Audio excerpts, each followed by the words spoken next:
The following may not be suitable for all audiences. Viewer discretion is advised. Suspects to stand trial for British couple's demise.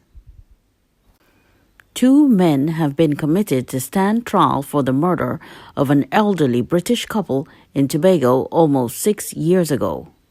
Richard Wheeler and his wife Grace Wheeler were murdered on October 20, 2015 in their Carnby home.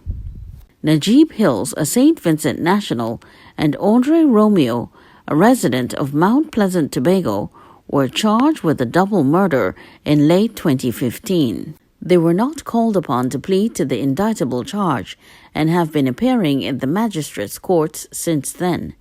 They appeared virtually before Scarborough Magistrate Joanne Connor on Thursday.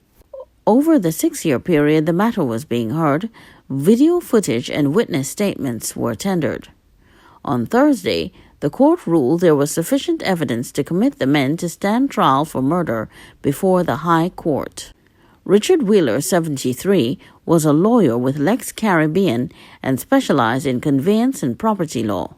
His 67-year-old wife, Grace, was a real estate agent.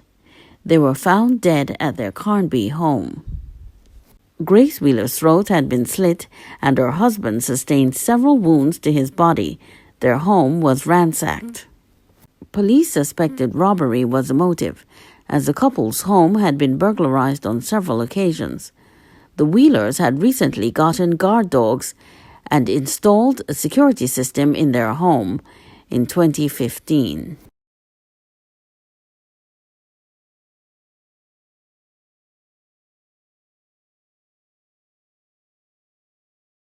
Police search home of Commissioner's close work associate. The home of a close working associate to Acting Commissioner of Police Gary Griffith has been searched by investigating officers, and it is alleged that files have been recovered and seized. The associate, according to police sources, is to be questioned. However, there was no confirmation of any arrest or detention. Griffith is currently out of the country on vacation and is expected to return on Tuesday. This latest development occurred on Sunday as the audit of the TNT Police Service TTPS Firearm Bureau continues.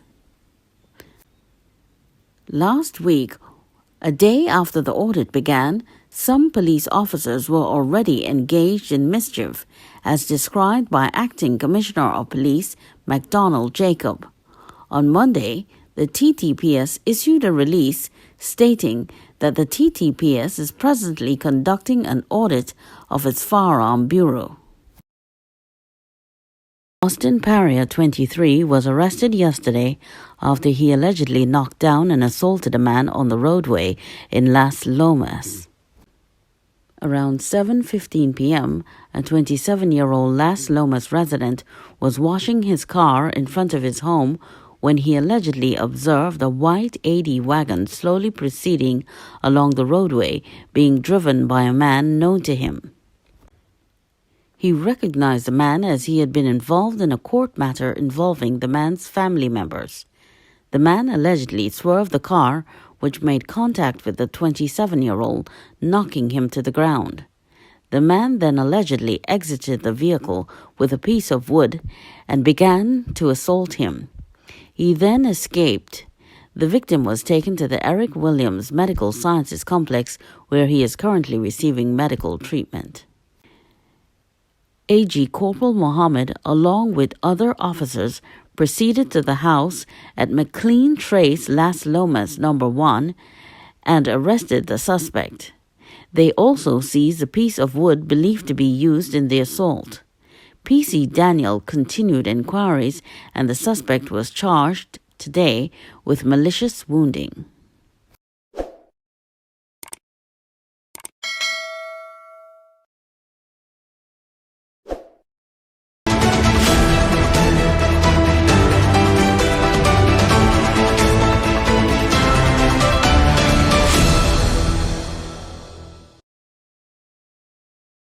Flat tire results in multiple $10,000 breach of curfew fine. 4 friends have been fined $10,000 each for breaching the curfew after they got a flat tire on their way home from a birthday party on Saturday.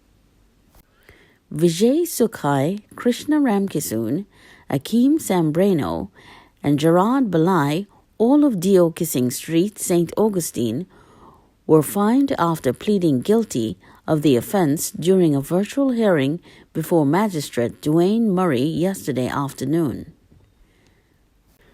According to reports, the group was arrested on Saturday night after police stopped the vehicle they were driving along Laclau Street South in Chaguanas. Presenting a mitigation plea on the group's behalf, their lawyer Bimal Maharaj claimed that they had attended a small birthday party and were on their way home when they got the flat tire. According to Maharaj, around 8:30 p.m., a friend came to their assistance with a compressor. Although the curfew was about to begin, the men decided to take a chance to make their way home, but were intercepted by police shortly after. The men were given 6 months in which to pay their fines.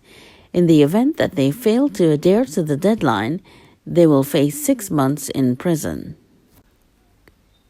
Under the Emergency Powers Regulations 2021, which prescribes a daily 9 p.m. to 5 a.m. curfew during the ongoing COVID-19 pandemic, persons in breach face a maximum penalty of a $250,000 fine and 6 months in prison.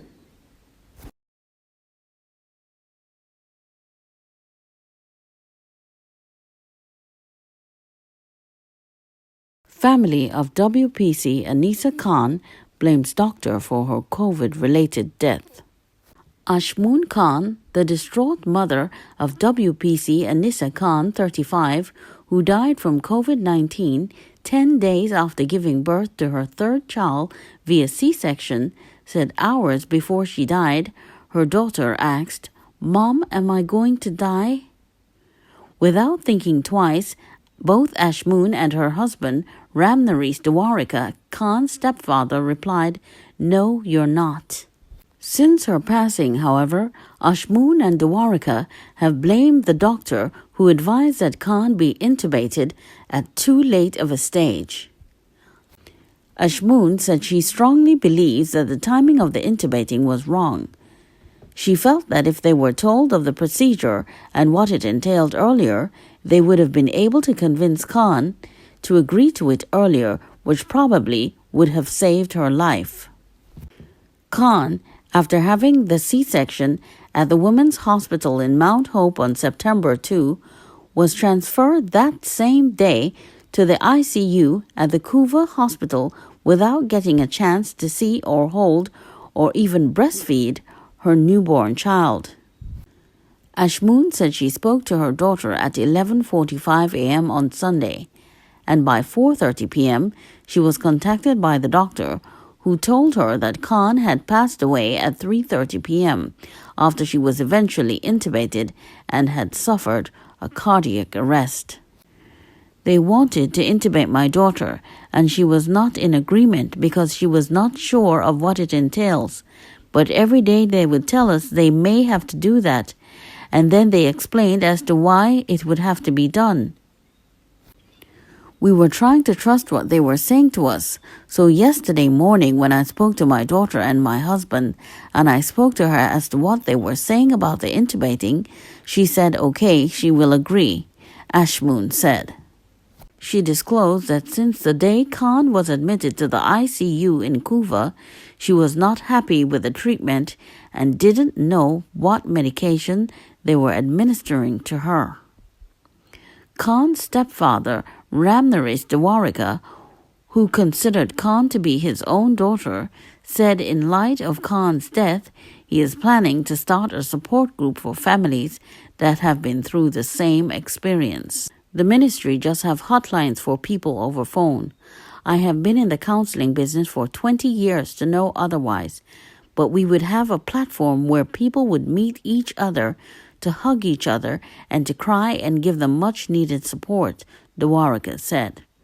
Dwarka called for a commission of inquiry into COVID-19 related deaths as he alleged that there could be instances of medical negligence. You know what's the hardest thing about this? Anisa asked her mom if she was going to die, and of course we said, no, you're not going to die, only to find out minutes after they called to say she had passed away. Even her death has taken our faith because we were praying for her recovery when we got the call that she passed. So even God comes up for scrutiny right now, he added. Khan, who was last assigned to the Canupia police station, was the 14th police officer to die from COVID-19. Acting Commissioner of Police McDonald Jacob has extended condolences to the family and colleagues of Khan. Jacob assured that counseling will be offered to her colleagues and close relatives through the TTPS Victim Support Unit. Jacob urged all police officers to be vaccinated, especially those on the front line who are involved in confrontations with members of the public and those who carry out interviews. He said, I understand that some officers, because of reasons, would not be able to be vaccinated, but those who can, please go to the sites and get your vaccinations. A release by the TNT Police Service described her as determined, willing, and always helpful. She continually strived to do her best and was a person you could depend on for anything. She was loving and caring, both at home and at work, the release said. What's your verdict? Do you believe the family has just cause to blame the doctor for Anisa's demise? Or do you believe it was clearly a case of COVID-related complications which led to her demise?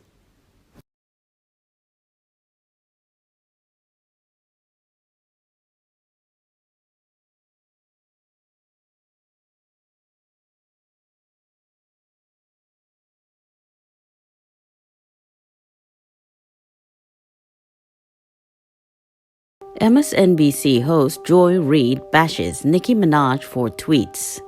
Trinidadian-born superstar rapper Nicki Minaj recently made tweets about the V, which are now being bashed by MSNBC host Joy Reid.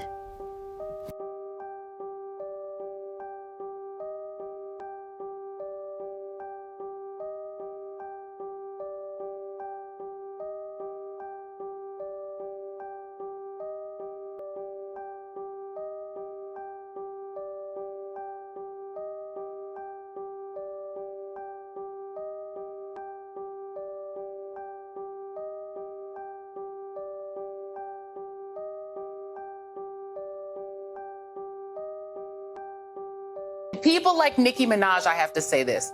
You have a platform, sister, that is 22 million followers. Okay, I have 2 million followers.